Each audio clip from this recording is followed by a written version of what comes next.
കെഎസ്ആർടിസിയിൽ സ്ത്രീകൾക്കുള്ള സൗജന്യ യാത്ര രാഷ്ട്രീയ തട്ടിപ്പെന്ന് മുൻമന്ത്രി GR അനിൽ. സ്ത്രീ ജനവിഭാഗത്തിന്റെ വോട്ട് ലഭിക്കാൻ നടത്തിയ നാടകമാണിതെന്നും GR അനിൽ 24-നോട് പറഞ്ഞു.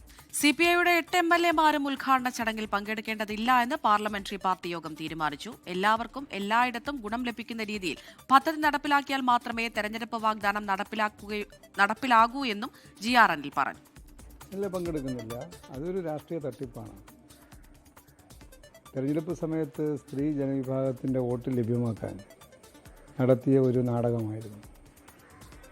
അന്ന് പറഞ്ഞ രീതിയിലല്ലല്ലോ ഇന്നിപ്പോൾ സൗജന്യ യാത്രാ പരിപാടി തയ്യാറാക്കിയിരിക്കുന്നത്.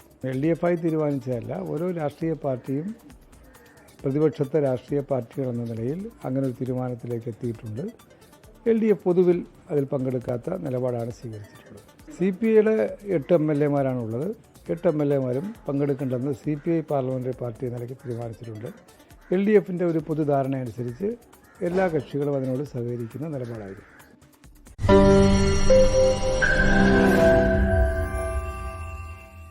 ലോകത്തെവിടെയായാലും ഏത് സമയത്തും 24 വാർത്തകളും ഓഗ്മെന്റഡ് റിയാലിറ്റി പാക്കേജുകളും എക്സ്പ്ലെയിനറുകളും വിശദമായി കാണാൻ ഞങ്ങളുടെ YouTube ചാനൽ നിങ്ങൾക്ക് സബ്സ്ക്രൈബ് ചെയ്യാം.